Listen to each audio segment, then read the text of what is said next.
Hey everybody. Today we're tackling integrals that involve secant and tangent. We're going to do 4 problems. Each one is going to illustrate a pretty common, pretty important technique for dealing with problems with secant and tangent. Problem 1. Integral of secant squared x over tangent cubed x dx. So one thing to keep in mind when you're dealing with trig functions is the possibility of writing everything just in terms of sine and cosine. And that's true not just for secant and tangent, but also for cosecant and cotangent. The identities to keep in mind here are that secant x is 1 over cosine x, and tangent x is sine x over cosine x. So if we go back to our original integral, take out secant and put in 1 over cosine, take out tangent, put in sine over cosine, and simplify a little bit, we get the integral of cosine x over sine cubed of x dx. And this we recognize right away as a problem where a u substitution is going to help us. U equals sine x is going to do the job. So let's actually do it. We differentiate du dx equals cosine x. Solve for dx. Dx is du over cosine x. And then go back and plug in. Take out the sine of x, put in u. Take out the dx, put in du over cosine x. Cancel the cosine x's. Carry out the very simple integration of u to the negative third to get negative 1/2 u to the negative second plus c. Take out the u, replace it with sine x to get x's back into the problem, and recognize that we can write this in a slightly simpler fashion using the fact that 1 over sine of x is cosecant of x. Overall, we get negative 1/2 cosecant squared x plus c. Problem 2. Integral tangent to the 4th x, secant to the 4th x, dx. So we could try writing all this in terms of sine and cosine. That's a reasonable way forward, but there's a simpler way here. You should keep in mind the possibility of the u substitution u equals tangent x. The derivative there is going to be secant squared, so this substitution is going to be helpful when you can write the integral in a form like this, where you can pull out a factor of secant squared.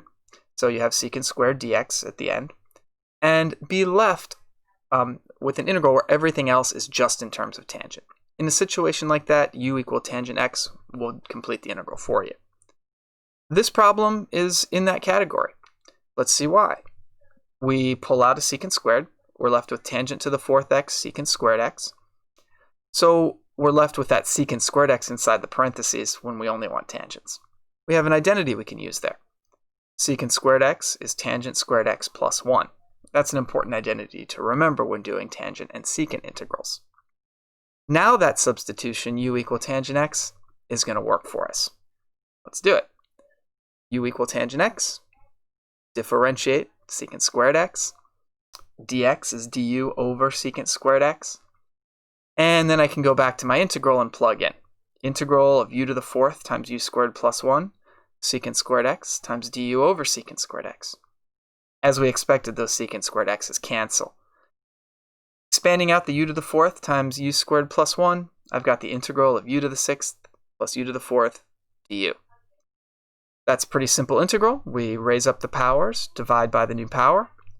Finally, take out the u, replace it with tangent x to get our final answer. Problem 3. Integral tangent to the 5th x, secant to the 8th x dx. So there's another substitution that comes up a lot on these secant tangent problems. Probably not surprisingly, it's u equals secant x. That's going to be useful when you can write the integral with a secant x tangent x dx at the end, and then having everything else just be in terms of secant. Because the derivative of secant x is secant x tangent x. And so if we make that u substitution, that final factor of secant x tangent x is going to cancel. Problem 3 falls into this category. It has a power of tangent that is odd, and there's at least one factor of secant, so that we can actually factor out the secant x tangent x to get something in this form. Let's see how this actually works. First, let's pull out the secant x tangent x. We're left with tangent to the 4th x, secant to the 7th x. We want that whole parenthesis to be just in terms of secant. So we want to write tangent to the 4th x just in terms of secant.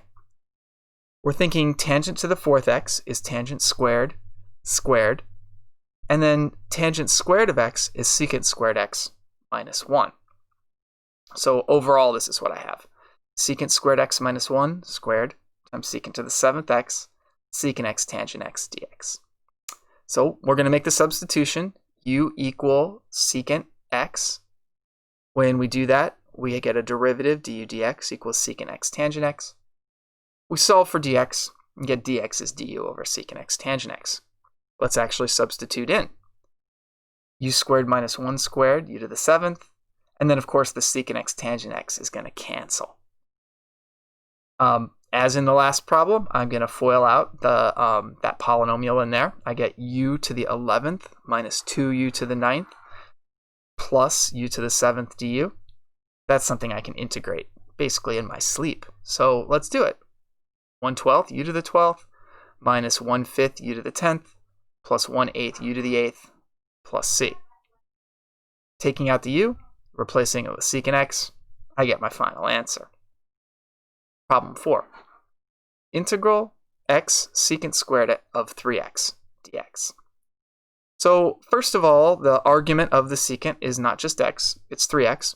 That's a small change compared to the other problems. Won't make a huge difference. Second of all, we have multiplication here by a factor of x. So it's not just multiples of secant and tangent here, or quotients of secant and tangent. And that means we're going to need some integration by parts.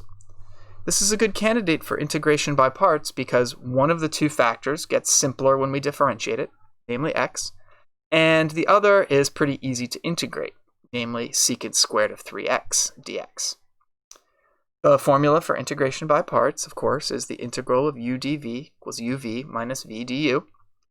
We're going to set u equal to x and dv equals secant squared of 3x dx. Differentiate the u, anti-differentiate the dv, du is equal to dx, and v is 1/3 tangent of 3x. Plugging into that formula, the integral becomes 1/3 x tangent 3x minus 1/3 the integral of tangent of 3x. Now, we integrate tangent of 3x by viewing it as sine of 3x over cosine of 3x, and then doing the u substitution, u equal cosine of 3x. Or you can just remember the formula for it. The integral of tangent of x is the natural log of the secant of x, the absolute value of the secant of x. Overall, in this problem, we get 1/3 x tangent 3x minus 1/9 natural log of the absolute value of the secant of 3x plus c.